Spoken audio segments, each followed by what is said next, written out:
사람들은 다 누구나 자기에게 익숙한 소리를 잘 듣습니다. 또 내가 관심 있는 것을 이렇게 잘 알아채립니다. 그래서 칵테일 파티 효과라는 말이 있어요. 이 말이 뭐냐면 여러분 칵테일 파티 마치 여러 사람들의 목소리와 잡음이 이렇게 섞여 있는 혼잡한 그런 시끄러운 상황에서도요. 본인이 흥미를 갖는 이야기나 그 이름은 기가 막히게 알아듣는다라는 거죠. 그냥 마치 이런 거죠. 엄마들이 아무리 시끄러운 곳에서도 내 아이 울음소리는 기가 막히게 탁 알아듣잖아요. 그런 겁니다. 초원에서만 살던 한 인디언이요. 그 빌딩과 자동차와 사람들이 붐비는 뉴욕의 한 거리를 이제 걷고 있었습니다. 그런데 갑자기 어디선가 풀벌레 소리가 들려. 그러더니 길 옆에 있는 건물에 있는 그 정원으로 들어가서 그 풀벌레 한 마리를 잡아왔습니다. 이를 신기하게 여겼던 함께 길을 걷던 사람들이 물었어요. 아무도 듣지 못했는데 어떻게 벌레 소리가 들리냐 이렇게 물었더니 그분이 이렇게 말했습니다. 나는 숲속 생활을 오래 했기 때문에 바람과 물과 새와 벌레 소리를 잘 들을 수 있습니다. 그렇죠, 여러분. 사람은 내가 관심 있어 하는 거, 또 내가 평소에 잘 듣던 거, 내가 익숙한 것에 귀가 열려 있고요. 아무리 소란스럽고 어려워도 그건 그 속에서 알아차릴 수가 있더라는 거예요. 오늘 본문을 보면 아무도 듣지 못한 소리를 듣고 아무도 눈치채지 못한 상황을 알아채고 반응하는 사람들이 등장합니다. 누구입니까? 바로 동방박사들입니다. 예수님의 탄생 소식을 알고 동방에서 예수님을 경배하러 찾아온 사람들의 이야기가 오늘 등장하는데요. 1절과 2절을 읽으면 헤롯 왕 때에 예수께서 유대 베들레헴에서 나심에 동방으로부터 박사들이 예루살렘에 이르러 말하되 유대인의 왕으로 나신 이가 어디 계시냐? 우리가 동방에서 그의 별을 보고 그에게 경배하러 왔노라 하니. 예수께서 유대 베들레헴에 나셨어요. 그런데 사람들이 어디서 왔습니까? 동방에서 왔습니다. 저 멀리 수천 마리 떨어져 있는 곳에서 경배하러 찾아왔다라는 거예요. 여러분 이상하지 않습니까? 왜 성경은요 그렇게 중요한 예수님의 탄생 소식을 동방 박사들의 방문을 통해서 세상에 알리실까요? 왜 예수님이 땅에 오셨음의 이야기를 마태는 동방 박사 이야기로 우리에게 알려주실까요? 그리고 또 우리의 질문은 이겁니다. 동방 박사들은 도대체 어떻게 알고 찾아왔냐라는 거예요. 여기서 여러분 이 동방 박사는 동방에서 온 사람들을 말하는데 이 동방은요 예루살렘을 중심으로 동쪽을 말합니다. 그러면 거기가 어디냐면 페르시아만 쪽이라고 해요. 그러니까 바벨론 지역이죠. 요즘으로 가면 이라크 지방이 이제 여기서 말하는 동방에 해당된다고 합니다. 그리고 박사들이다 그랬는데 이 박사들은요 별을 보고 미래와 또 역사를 해석하는 사람들입니다. 별을 본다 그러니까 무슨 이렇게 점치는 점성술사 뭐 이런 마법사 이렇게 생각할 게 아닙니다. 오늘날 같으면 천문학자에 해당됩니다. 우리 같은 요즘 시대를 생각하시면 안 됩니다. 그 당시 예전에 그죠? 그러니까 뭐 글도 제대로 모르는 시대에 하늘을 보고 그걸 이렇게 연구하는 사람들이니까 엘리트고요. 또 왕궁에 거하는 또 고위층 사람들일 겁니다. 그래서 이 사람들은요 특별히 어떤 왕이 세워지느냐를 이렇게 예측하고 관측하는 사람들이었던 거죠. 자, 그런데 어떻게 별을 보고 예루살렘으로 찾아왔을까요? 하늘에 별이 오죽 많습니까? 그리고 그 별이 어떻게 예루살렘으로 유다 땅으로 인도한다라는 것으로 이해를 했을까? 우리는 여기서 한 가지 유추해 볼 수 있는 게 있어요. 여러분이 동방 박사들이 어디서 왔다고요? 바벨론에서 왔죠. 여러분 바벨론은 어떤 곳입니까? 이스라엘 백성들이 하나님께 범죄함으로 말미암아 심판받아서 바벨론으로 포로로 잡혀가죠. 그래서 그 포로로 잡혀간 사람 중에 유명한 사람이 바로 다니엘입니다. 그 다니엘을 비롯한 그 다니엘과 그 유다의 남은 자들은 대부분 지식층이었고 또 신앙이 좋았던 사람들입니다. 그 사람들이 바벨론으로 가서 그냥 살기만 했을까? 또 다니엘은 그 나라가 바뀌어도 계속 대신을 이어가는 유능한 신하였죠. 그 영향력은 단지 그 사람의 인품의 부분뿐만 아니라 그 사람이 가지고 있는 신앙과 또 유대인들의 신앙 또 믿음이 그대로 그 주변에 아마 전해졌고 전수되었을 거라고 봅니다. 따라서 메시아를 기다리는 이 구약의 신앙이요, 그 바벨론의 사람들에게도 분명히 전수되었을 거고, 또 그 중에 동방 박사들도 그 얘기를 듣고 왕을 기다리다가 왕의 출현을 드디어 발견하게 되었을 거다라고 우리는 추정해 볼 수 있죠. 그런데 중요한 건 이겁니다. 사실 그 예수님의 탄생 사건을 가장 먼저 눈치채고 알아야 될 사람은 누구예요? 저 멀리 성경도 모르고 하나님도 제대로 모르던 저 바벨론에 있는 동방 박사가 아니고 누굽니까? 그렇죠. 예루살렘에 살고 있는 유대인들입니다. 제사장들이고 서기관들이고 바리새인들이 알아도 가장 먼저 알아야 될 사람들이죠. 이 성경 오늘 본문들 읽어보면요, 제사장과 서기관들은 알 뿐만 아니라 어디서 태어나는지도 알고 있어요. 그리고 그걸 성경 어디에서 말씀하고 있는지도 바로 찾아냅니다. 동방 박사들이 나타나서 왕을 섬기러 왔다, 경배하러 왔다 그러니까 헤롯이 깜짝 놀라죠. 그래서 이제 성전을 섬기는 그 제사장들을 부릅니다. 그래서 메시아가 태어난다는데 어디서 태어나냐 그랬더니, 자, 마태복음 2장 4절 5절 보니까 왕이 모든 대제사장과 백성의 서기관들을 모아 그리스도가 어디서 나겠느냐, 메시아죠, 물으니 이르되 유대 베들레헴이오니 이는 선지자로 이렇게 기록된 바. 너무 놀랍지 않나요? 예수님이 태어나시는 거, 메시아가 이 땅에 태어나는 것을 이미 구약 성경에서는 예언하고 정확하게 말씀해 주고 있었고, 또 그 사실을 제사장과 서기관들이 알고 있었다라는 거예요. 그런데 메시아의 탄생은 누가 알아요? 동방 박사들이 알려줘요. 동방 박사들이 저 멀리서 찾아와서 그래서 예수님이 태어나셨구나, 우리가 기다리는 메시아가 오셨구나라는 것을 알게 됩니다. 왜 이런 아이러니한 일이 벌어졌을까요? 바로 제가 앞에서 말씀드린 것처럼 그 칵테일 파티 효과처럼요, 내가 무엇에 관심을 가지고 집중하고 있느냐의 문제 때문에 벌어진 일이라고 봅니다. 이 유대인들은요, 이 제사장들은요, 매일 성경을 읽고 묵상하고 가르쳤습니다. 그러나 막상 자기들이 읽고 가르치는 그 수없이 읽었던 얘기지만 하나님의 말씀에는 관심이 없었고, 어쩌든지 헤롯 밑에서 그 예루살렘에서 기득 세력, 기득권을 유지하는 데만 관심이 있던 사람이죠. 그러니까 들으나 듣지 못하는 상태, 자기가 맨날 읽으나 알지 못하는 상태에 빠져 있었다라는 겁니다. 다시 질문을 하면요, 제가 여러분께 이 질문을 드렸잖아요. 왜 그 중요한 예수님의 탄생을요, 이방인인 동방 박사의 출현을 통해서 하나님은 세상에 알리셨을까라는 겁니다. 그냥 예수님 탄생하셨고 동방 박사들이 와서 절했다 이렇게 보지 마시고, 그 중요한 얘기를 왜 하나님은 동방 박사를 통해서 우리에게 보여주실까? 이 말은 뭐냐면, 이것은 당시 그 당사자인 이스라엘 백성들이요, 얼마나 영적으로 무지했고 또 어두운 영적인 잠에 빠져 있었는지를 보여주는 것입니다. 그래서 하나님은 아무 상관도 없는 저 수천리 떨어져 있는 손님들을 통해서 영적으로 잠들어 있는 그들을 지금 흔들어 깨우고 계신 거예요. 마치 이런 거죠. 집안에 우리 아들이 이번 입시에 수능을 봤는데 전국 수능 만점을 받았대요. 그런데 집안 사람 아무도 모르고 있다가 신문사에서 취재 나오니까 그때서야 집에 지금 무슨 일이 일어나는지 깨닫는 것처럼요, 지금 막상 당사자인 유다 백성들은 전혀 모르고 있습니다. 수천리 떨어진 동방 박사들이 새로운 왕의 탄생을 보고 깨닫고 찾아오는 이 아이러니한 상황을 한번 보십시오. 지금 성경이 우리에게 말씀하시는 게 뭘까요? 이 당시 이스라엘 사람들이 얼마나 잠들어 있느냐라는 겁니다.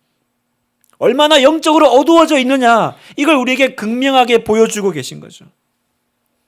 그래서 여러분, 우리는 이 상황을 보면서 크게 두 가지를 깨달을 수 있는데, 첫 번째는 뭐냐면 하나님은 당신의 백성들의 영적인 잠을 깨우기 위해서 주변의 사람들을 사용하신다라는 것입니다. 하나님은 우리를 깨우기 위해서 사람들을, 상황들을 사용하십니다. 성경을 매일 읽지만 전혀 그 말씀에 반응하지 못하고 깨닫지 못하고 있으니까 하나님은 동방 박사들을 보내서 깨우시죠. 그러니까 어떻게 돼요? 이제 소동이 일어난 거죠. 3절 헤롯 왕과 온 예루살렘이 듣고 소동한지라. 난리가 난 겁니다. 그제서야 이제 잠이 깬 거예요. 여러분, 오늘 우리도 마찬가지입니다. 사랑하는 성도 여러분, 2000년 전에 예수님이 오셨을 때처럼 죽음에서 부활하시고 승천하신 예수님은 또 다시 오마 약속하셨습니다. 우리가 읽는 성경의 맨 마지막에 요한계시록 그 22장 맨 마지막 절에 보면 예수님께서 뭘 약속하십니까? 22장 20절을 같이 한번 읽겠습니다. 시작. 이것들을 증언하신 이가 이르시되 내가 진실로 속히 오리라 하시거늘 아멘. 주 예수여 오시옵소서. 예수님께서 뭐라고 말씀하세요? 내가 진실로 속히 오리라. 주님 다시 오마 약속하셨죠. 그래서 아멘. 주 예수여 오시옵소서. 이걸 우리가 마라나타라고 하는 거예요. 주여 오소서라는 뜻입니다. 마라나타 신앙. 재림하시는 예수님, 다시 오실 예수님을 다시 기다리는 신앙으로 우리는 살아야 되는데, 그런데 여러분은 예수님의 재림을 기다리세요? 여러분은 깨어서 오늘 밤에도 예수님이 오신다면 맞이할 준비가 되어 계십니까? 언제든지 오셔도 됩니까? 아니면 예수님은 오셨지만 예수님의 오심에 탄생에 전혀 관심 없었던 그 당시 대제사장들과 유대인들처럼 그렇게 나도 무관심하게 세상을 살아가고 계시지 않습니까? 여러분, 주님 다시 오심을 준비하지 못하면요, 스스로 영적인 잠을 내가 깨지 못하면, 그래서 이 땅에서 정말 그리스도의 정결한 신부로 살지 못하고 그렇게 죄 가운데 섞여 살면 하나님이 우리 주변의 도구를 사용하셔서 우리를 흔들어 깨우십니다. 일어나야 돼.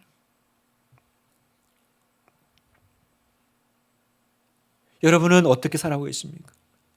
세상에서 신앙으로 살고 계십니까? 어떤 분이요, 그래도 내가 교회 다니는 사람인데 밥 먹을 때 기도는 해야지. 그래서 회사에서 그동안 눈치 보여가지고 한 번도 기도를 못했다가 그날 몰래 기도를 했어요. 몰래, 아무도 몰래 숟가락 뜨는 척하면서 기도를 했어요. 그런데 어떤 사람이 딱 그걸 본 거예요. 그러더래요. 과장님, 교회 다니는 분이셨어요? 깜짝 놀란 거죠. 여러분, 이건 그냥 에피소드가 아닙니다. 아니, 내가 과장님하고 대리님하고 한 5년을 회사 생활했는데 교회 다니는 거 이제 알았네. 여러분, 이건 무슨 얘기냐면 그냥 한 에피소드가 아니고요, 하나님이 그 사람 통해서 나를 일깨우시는 거예요. 너 지금 뭐 하고 있냐라는 거예요. 뭐 하고 있냐. 여러분, 그냥 이런 일을 지나치시면 안 돼요. 가정에 어려움이 발생했습니까? 하나님이 부르시는 영적 나팔입니다. 지금 기도해야 될 때인데, 무릎 꿇어야 될 때인데, 은혜 받으러 나아가야 될 때인데 영적인 잠을 자고 있으니까 사람을 통해서, 사건을 통해서 우리를 일깨우시는 거예요. 여러분, 이걸 보고 깨닫는 사람이 복된 사람이에요. 그냥 또 어려운 일이 생겼구나, 또 뭔가 에피소드가 생겼구나가 아니라 이거 뭔가 의미가 있다. 이거 하나님이 나 만나주시는 거야. 지금 흔드시는 거야. 내가 스스로 깨지 못하니까 주변을 통해서 나를 깨우시는 거죠, 여러분. 어느 직분을 가진 성도님이 이제 사업을 하시는 분인데, 이분이 사업차 지방 출장 갈 때마다 이분의 유일한 낙이 있어요. 그게 뭐냐면 머무는 호텔에서 밤에 성인 채널을 보는 거예요. 아무도 안 보니까. 출장 가서 다 밤에 혼자. 그런데 이상하게 성인 채널을 볼 때마다 꼭 집에 혹은 회사에 뭔가 사고가 터지는 거예요. 그러니까 처음에는 우연의 일치겠지. 설마 그랬대. 근데 계속 그런 일이 반복되니까 이거는 뭔가 좀 의미가 있어. 그래서 이분이 기도하기 시작했대요. 하나님, 제가 이걸 볼 때마다 무슨 일이 일어나는데 혹시 이게 하나님의 신호입니까? 하나님, 만약에 이게 하나님의 신호라면 제가 깨닫게 해주세요. 자, 제가 이제 성인 채널을 볼 텐데 하나님께서 만약에 이 일어나는 일이 지금까지 이게 우연이 아니고 하나님의 신호라면 저에게 신호를 주세요. 그리고 기도를 다 하고 성인 채널을 이제 다 봤어요. 근데 아무 일도 안 일어나요. 그래서 내가 너무 오버했구나. 예민했어. 그리고 자는데 새벽에 갑자기 전화가 울리는 거예요. 집에서 전화가 왔습니다. 애가 다쳤다고 막 새벽에. 그런데 그 전화를 받고 이분이 부들부들 떨면서 침대에서 내려왔어요. 하나님 잘못했습니다. 하나님 다 보고 계셨군요. 하나님 다 보고 계셨는데 내가 그 신호 줄 때마다 우연이야. 아니야. 내가 예민한 거야. 하나님 제가 잘못했. 그날로 그분이 그걸 끊으셨다는 거예요. 여러분, 그 눈이 열리시기를 축복해요. 이걸 볼 줄 알아야 복된 분이세요. 지금 하나님이 나보고 정신 차리라고 하는구나. 어서 잠에서 깨어 기도하라고 하시는구나. 깨달으시기를 축복합니다. 여러분, 우리 교회가요, 서로가 서로를 깨우는 그런 살아있는 공동체 되기를 원해요. 그래서 여러분 옆에 분들에게 부탁하십시오. 제가 영적으로 잠들어 있으면 저를 흔들어 깨워주십시오. 제가 예배 시간에 눈 감고 있으면 한 대 때리십시오. 꼬집으십시오. 내가 지금 깨야 되는데 그냥 제가 자는데 이렇게 내버려 두지 마시고 저 좀 책임져 주세요.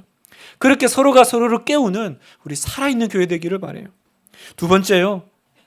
그 별의 인도를 받는 동방박사를 보면서 우리도 별의 인도를 받고 교회에 온 사람들이라는 걸 깨닫습니다.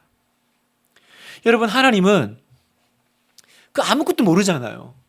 뭐 성경을 알겠어요? 하나님을 알겠어요? 그냥 그 별을 통해서 동방박사들을 이끌어 오시는데 어떻게 하셨어요? 그 예수님의 탄생을 알도록 아마 천체에 어떤 이상을 일으키셨겠죠.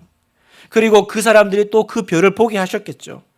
그렇지 않고서는 어떻게 그 사람들이 저 멀리 수천리에 떨어진 곳에서 별을 보고 예수님을 경배하러 왔겠습니까?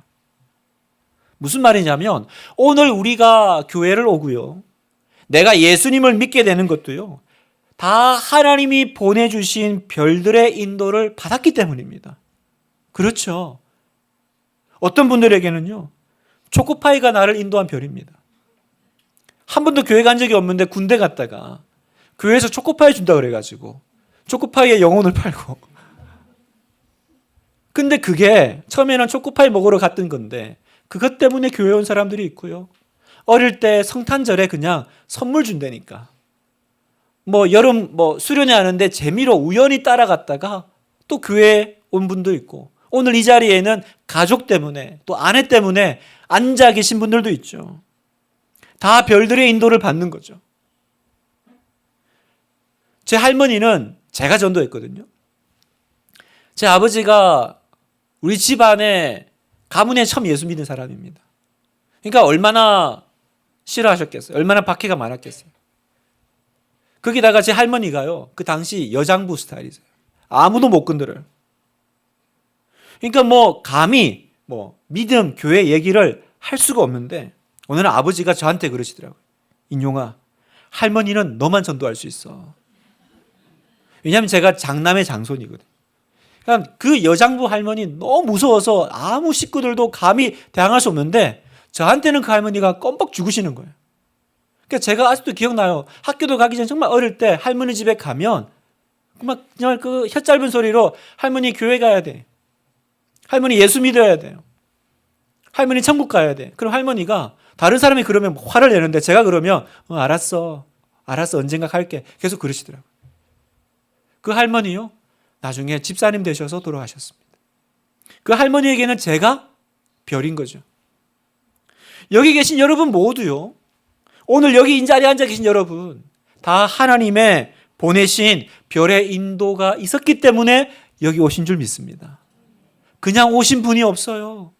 그냥 올 수가 없거든요. 왜요? 요한복음 6장 44절에 나를 보내신 아버지께서 이끌지 아니하시면 아무도 내게 올 수 없으니, 하나님이 이끌어 주셔야만, 하나님께서 별을 보내셔서 나를 예배 자리로 이끌어 주셔야만 내가 이 자리에 있는 거예요. 여러분, 우연히 그냥 어떻게 지나가다가 들어온 자리가 아니라는 것을 아시고 이 예배 시간에 그렇구나, 나에게 별을 보내주셨구나, 그 사람이 별이었구나, 그 일이 별이었구나 깨닫고 감사하시는 여러분 되시기를 축복합니다. 자, 그래서 이제 그 별의 인도를 받고 동방 박사들이 예루살렘에 왔죠. 여기 왕이 태어나신 것 같은데 어디 계십니까? 그랬더니 이제 성이 발칵 뒤집힌 거죠. 이제 소란이 일어났습니다. 자, 예수님의 탄생 소식을 듣고 그 예루살렘에서는요, 우리는 세 종류의 사람들을 이제 발견하게 됩니다. 각기 다르게 반응하는 세 부류의 사람들이 있는데요. 자, 첫 번째는 어떤 부류의 사람이냐? 헤롯 왕 같은 사람입니다. 겉으로는 친절하지만 속으로는 적대적인 태도를 보여주는 사람이죠. 참고로 말씀드리면 당시 헤롯 왕은요, 엄밀히 말하면 유대인이 아닙니다. 뭐 유대인이긴 하지만 그 혈통을 보면요, 여기 오늘 성경에도 에돔 왕이거든요. 에돔은 구약 그 에서의 후예입니다. 그러니까 유대인들이 좋아할 리 없는 사람이에요. 에돔은 좀 이렇게 천적 이제 지간이죠. 그런데 이 헤롯이요, 굉장히 정치 수완이 탁월합니다. 그래서 로마 황제의 마음을 얻어요. 그리고는 이 유대 지역을 다스리는 통치권을 받아가지고 온 거예요. 그러다 보니까 이 사람이 이 자기 자리에 대한 집착, 그리고 이 왕위에 대한 마음이 되게 컸어요. 이걸 유지하기 위해서. 그래서 역사학자들에 따르면요, 그 왕위에 집착한 나머지요, 자기 장남과 아들들 죽이고요, 자기 아내도 죽이고 자기 장모도 죽입니다. 그런 사람이에요. 그리고 나중에 자기가 죽을 때는요, 또 희한한 일이 있어요. 자기가 죽을 때 그 유대 지역의 가장 그 현자, 존경받는 한 사람을 감옥에 가둬놨다가 내가 죽으면 그 사람도 따라 죽이라는 거예요. 왜 그랬냐면 자기가 죽을 때 아무도 울어줄 사람이 없는 걸 아니까 그 사람 같이 죽이면 누가 울 거 아니겠어요? 그래서 울게 하려고. 이렇게 악랄하고 악한 사람이 헤롯 왕이에요. 그런 왕이었으니까 갑자기 누가 사신이 와서 여기 왕이 어디 계십니까? 정말 깜짝 놀랄 일인 거죠. 아니, 내가 왕인데 무슨 또 왕이 있어. 내가 내 인생의 주인인데 누가 내 인생에 들어와서 왕 노릇한단 말이야. 여러분, 이게 헤롯 왕이요, 이게 헤롯 왕과 같은 부류라는 거예요. 오늘날과 같으면 예수님 이야기 듣고 예수님의 왕되심 이야기를 들을 때 그런 게 뭐가 있어. 내가 왕인데 내 인생 내가 내 뜻대로 하는 거지 누가 와서 내 인생에 뭐라고 해. 이렇게 거부하고 또 기독교에 대해서, 교회에 대해서 적대적인 그런 마음을 품는 사람들이 바로 이 헤롯 왕과 같은 부류의 사람들이겠죠. 두 번째 부류의 사람이 있습니다. 바로 대제사장과 서기관들 같이요, 무관심한 사람들이에요. 무관심한 사람들. 이 사람들은 경건 생활에 익숙한 사람들이죠. 그런데 성경도 잘 알지만 뭐가 문제예요? 아무 열정이 없어요. 예수님이 어디서 나셨는지 알아요. 그러나 본인은 안 가요. 그죠? 어디서 나타나셨는지 기가 막히게 찾아요. 말도 해줍니다. 그러나 본인은 움직이지 않아요. 이 말은 뭡니까? 내가 아는 말씀이 나를 움직이지 않아요. 내가 아는 말씀이 나를 변화시키지 않습니다. 여러분, 이건 신앙생활에서 굉장히 무서운 태도예요. 굉장히 위험한 지경입니다. 오늘날 교회 와서 제일 불행한 사람들이 누군지 아세요? 습관적으로 예배도 드리고 헌금도 하고 설교도 듣고 때로는 봉사도 합니다. 그런데 한 번도 은혜에 감격해 보지 못한 사람, 한 번도 회개의 눈물을 흘려본 적이 없는 사람, 예수 그리스도께 내 생애를 전부를 헌신해 보지 못한 사람, 예배를 드리지만 그 예배라는 건 주일날 그냥 의뢰의 교회 가는 날, 그냥 1년의 행사일 뿐인 사람, 제일 불쌍한 사람입니다. 제일 불행한 사람입니다. 그런데 여러분, 또 여기에 제일 취약한 사람이 누구냐 하면 목회자와 직분자들이에요. 왜요? 예배 섬기다가 언제부턴가 자기가 무감각해져 가는 거예요. 앞에서 설교도 하고 예배 인도도 하고 사회도 보고 안내도 서고 그러다 보니까 막상 내가 예배자의 감격을 잃어버리는 거예요. 그러니까 제가 우리 교육자들에게 매일 당부하는 게 있습니다. 여러분이 먼저 예배자가 되어야 된다. 예배 사회자, 찬양 인도자가 아니라, 설교자가 아니라 내가 먼저 그 피 묻은 십자가의 복음에 감격하지 않으면 우리의 섬김은 외식일 뿐인 거죠. 성도 여러분, 혹시 여기 계신 여러분 중에 내가 여기에 해당되지는 않습니까? 이 두 번째 그룹에. 아무리 앞에서 피리를 불어도 춤추지 않는 복지부동의 그런 성도라면요, 오늘 주님 앞에 무릎 꿇는 시간이 되시길 축복합니다. 이 예배가 여러분을 한번 흔드는 시간이 되기를 바라요. 오래 믿은 것 자랑하지 마시고 최근에 예수님 만난 것 자랑할 수 있는, 내가 몇 년 신앙생활을 했는지 자랑하지 마시고 내가 최근에 언제 예수님을 깊이 경험했는지를 자랑할 수 있는, 그렇게 되시기를 정말 주님의 이름으로 당부드립니다. 그래서 세 번째, 바로 이 먼 길을 바쳐서 주님을 경배하기 위해서 찾아오는 이 동방박사 같은 부류의 사람들이 있어요. 이 사람들은 어떤 사람들입니까? 예수님을 뜨겁게 만나는 사람들이죠. 이분들의 예배는 항상 감격과 기쁨이에요. 10절에 보세요.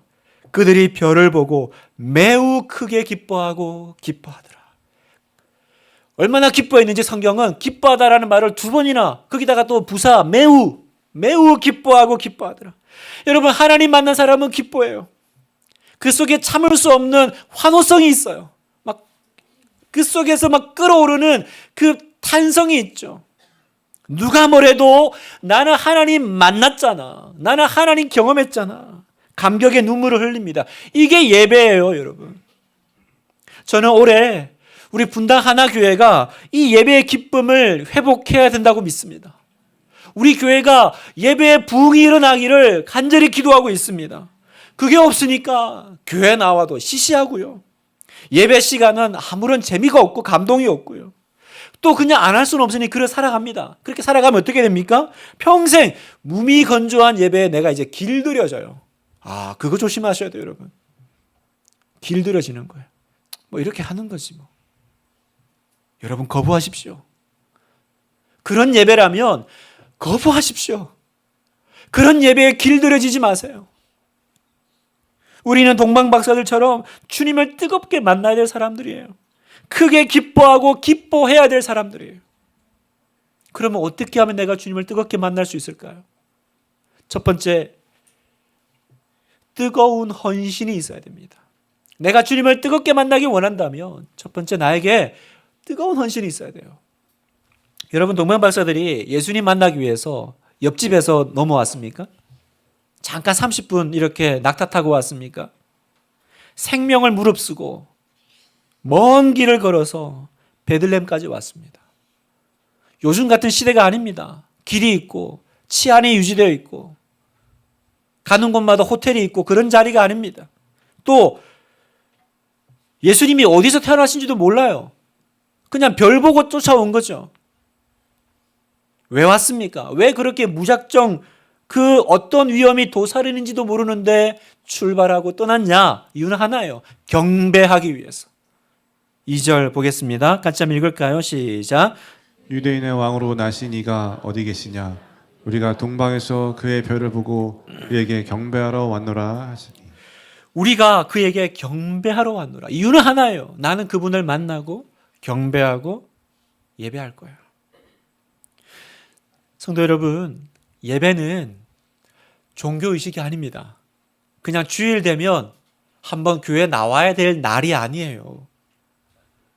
예배는 내 생명을 바쳐 하나님을 만나는 결단과 헌신입니다. 그러니까 하나님을 진짜 만나길 원하세요? 이런 헌신 없이는 불가능합니다. 오늘날 수많은 사람들이 교회를 옵니다. 그러나 각각 받는 은혜는 달라요. 그건 목사의 설교에 좌우되는 것이 아닙니다. 내가 어떤 태도로 하나님을 만나러 나오느냐에 달려있는 거예요. 똑같이 예배를 드려도 어떤 분은 눈물을 흘리시면서 예배를 드립니다. 요즘 제가 등록 신방을 하고 있는데 요즘 그 등록하시는 분들 보면 하나같이 말씀을 들으면서 그렇게 울고 계신다는 거예요. 얼마나 복되고 부러운지요. 나는 왜 그 많은 세월, 그 많은 예배, 그런데 하나님은 그렇게 나에게 멀게만 느껴지셨을까? 왜냐하면 내가 진짜 진짜 하나님을 원합니다라는 그 강렬한 욕구가 없었기 때문입니다. 매번 사사로운 것에 마음이 나눠져 있어요. 그래서 여기 와서 앉아 있지만 마음은 딴 데에 가 계신 분들이 있는 거예요. 한번 여러분 생명을 걸고 하나님 만나보려고 애써 보십시오. 어떤 희생을 치르더라도 나는 하나님을 만나고야 말겠다고 결심해 보십시오. 주일날 한 번 가지고 되겠습니까? 주중에 주님을 만나러 나오십시오. 핑계 없는 무덤이 없다고요. 안 하려고 하면 100가지 이유가 있고요. 하려고 하면 어떤 것도 우리를 막지 못할 거예요. 문제가 생겼습니까? 새벽 제단 싸우십시오, 여러분. 하나님 앞에 부르짖어 기도하십시오. 하나님이 그 사람을 만나 주십니다. 두 번째, 진정한 예물이 있어야 됩니다. 예물이 있어야 돼요. 여러분 알다시피 동방 박사들은 예물을 준비해서 예수님을 경배하러 왔죠. 뭡니까? 황금과 유향과 모략입니다. 이게 뭘 의미하는지는 목사님들마다 막 많은 얘기가 있지만 제가 여러분에게 드리고 싶은 얘기는 어쨌든 이 세 가지는 그들에게 가장 소중하고 귀한 것임은 틀림없습니다. 우리는 여기서 예배의 또 다른 태도를 보는데요. 바로 참된 예배는 정성 어린 예물을 준비해서 하나님께 영광 돌리는 거라는 거예요. 자, 출애굽기 23장 15절 같이 한번 읽겠습니다. 시작. 모든 너는 무교병의 절기를 지키라. 내가 내게 명령한 대로 아비벌에 정한 때에 이래 동안 무교병을 먹을지니 이는 그 달에 내가 애굽에서 나왔음이라. 빈손으로 내 앞에 나오지 말지니라. 하나님 앞에 나올 때 빈손으로 나오지 말라고 하십니다. 여러분, 하나님은 예배 가운데 지침을 주셨어요. 너는 내 앞에 올 때에 빈손으로 오지 말라고 하십니다. 오늘날 우리의 예배에 능력이 없고요. 감격과 기쁨이 없는 것은 혹시 내 안에 그 희생의 재물이 없기 때문 아닙니까? 세상 모두에게 그렇게 인심이 넉넉할 수가 없어요. 그렇게 막 다 퍼줄 수가 없어요. 그런데 귀하신 하나님께는 그렇게 아까워합니다. 내 인생 귀한 사람, 내 회사의 상사, 내가 중요하게 여기는 사람, 학교에서 부르는 교수 선생님, 거기에 시간 쓰는 건 하나도 아깝지가 않아요. 그러나 하나님 앞에서는 너무 발을 동동거립니다. 바빠 죽겠는데. 언제나 하나님께 드리는 시간은 부족하죠? 부족하죠. 여러분이 예물은요, 오늘날 우리에게 일반적으로 헌금의 형태로 나타나죠. 그래서 우리가 헌금을 드리잖아요. 여러분 분명히 아세요. 헌금은요, 많이 내느냐 적게 내느냐가 아닙니다, 여러분. 많이 내냐 적게 내느냐가 아니라 그 헌금에 여러분의 눈물이 있느냐가 중요한 거예요. 여러분 그 내시는 헌금에 감사가 있습니까? 기쁨이 있습니까? 감격이 있습니까? 아니면 다달이 회비내듯이 그렇게 내고 계십니까? 여러분 왜 예물이 있는 곳에 뜨거움이 있을까요? 당연한 얘기죠. 내가 돈을 쓰는 곳이 내 마음이 있는 곳이기 때문에 그렇습니다. 자명한 거 아닙니까? 내가 돈 쓸 때 안 아까운 곳이 내 마음이 있는 곳입니다. 그래서 내가 남들 쓰는 건 아깝지만 내 가족 쓰는 건 하나도 안 아까워요. 남들 밥 사주는 건 어렵지만 우리 아이들, 내 자녀들 먹이는 건 안 아까워요. 여러분 주님 앞에 어떤 마음으로 준비하여 드리고 계십니까? 여러분의 예물이 있는 곳에 여러분의 마음이 있고요. 여러분의 마음이 있는 곳에 주님이 거기서 여러분을 만나 주시는 거예요. 마지막 세 번째로 참된 순종이 있어야 됩니다. 동방 박사들은 말씀에 순종하죠. 예수님을 경배하고 예물을 드린 다음에 어떻게 됩니까? 자, 2장 12절에 그들은 꿈에 헤롯에게로 돌아가지 말라 지시하심을 받아 다른 길로 고국에 돌아가니라. 헤롯이요? 그 박사들에게 얘기했습니다. 나에게 와달라. 그 속내는 뭐예요? 그렇게 경배하겠다 해놓고는 사실은 어디 있는지 알아서 제거하려던 속셈이었죠. 그런데 꿈에 하나님의 말씀이 지시가 떨어졌습니다. 다른 길로 가라고. 그러자 동방 박사들은 일체 지체함도 없이 바로 그 말씀 따라서 순종해서 움직입니다. 여러분, 이게 뭘 얘기할까요? 예배는 순종으로 마무리되어야 된다는 거예요. 신앙생활의 결론은요, 여러분의 인격에 순종이 있느냐 없느냐, 이걸로 결론 납니다. 아무리 은혜 받고 뒤집어져도 내 성격, 내 성질 하나 변화시키지 못하는 예배, 그게 진짜 예배일까? 예수님을 내 성격대로, 내 마음대로 믿지 않으시기를. 그렇게 오래 예배를 드렸고, 그렇게 예수 믿은 지가 오래됐지만 내 성격 하나 바뀌지 않아서, 그 죄악된 습관 하나 끊어지지가 않아가지고, 여러분, 예배는 순종으로, 삶의 적용으로 이어져야 됩니다. 구약의 사울왕 아시죠? 그 다윗 앞에 사울왕이요. 왜 폐위됐습니까? 사울왕은요, 따지고 보면 할 거 다 한 사람입니다. 근데 문제는 뭐냐면 다 자기식으로 해요. 하나님께서 원하시는 대로 안 하고요, 다 내가 하고 싶은 대로. 그리고 드리는 것도 내가 할 수 있는 마지노선의 헌신을 가지고 이만큼 하라고 그러는데 안 해요. 그냥 이만큼 해요. 그랬더니 하나님이 그 예배를 안 받으세요. 기뻐하지 않으세요.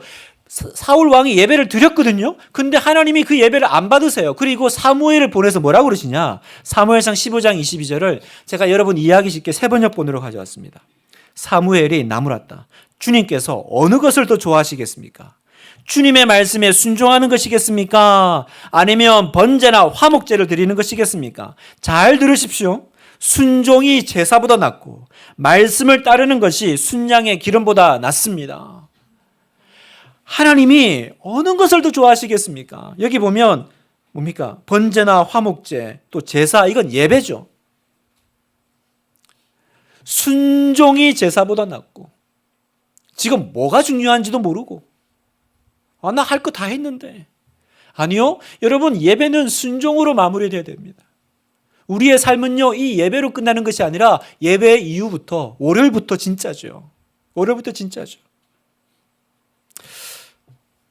사랑하는 우리 하나교회 성도 여러분, 말씀을 마무리하면서 우리의 예배가, 올해 우리의 분당 하나교회의 이 예배가요, 정말 동방 박사들처럼 기뻐하고 기뻐하더라. 정말 뜨겁게 만나고 기뻐하는 그 환호성의 예배로 주님 앞에 드려지게 되기를 정말 간절히 소망합니다. 여러분, 그렇게 간절히 기도하십시다. 어떻게 하면 될까? 헌신 없는 예배는 예배가 아니다라고 하십니다. 예물이 없는 예배는 예배가 아닙니다. 순종이 없는 예배는 예배가 아닙니다. 이 세 가지를 준비하라고 하십니다. 이 세 가지 황금과 유향과 모략을 준비해 오라고 하십니다. 참된 예배는 여기서부터 시작될 거다라고 하십니다. 저와 여러분이 이 참된 예배자로 다시 서게 되기를, 그래서 올해 정말 말로만 내가 주님 뜨겁게 만나기를 원해요가 아니라 정말로 올해 우리가 주님을 한번 깊이 만나보기를, 그래서 우리의 예배가 정말 기쁨에 찬 예배, 부흥이 있는 예배, 임재가 있는 예배, 기름 부으심이 있는 예배, 이 예배에 오면 정말 하나님의 그 영광의 임재 가운데 부들부들 떨면서 하나님 진짜 여기 계시는군요, 하나님 진짜 나를 만나고 계시는구나,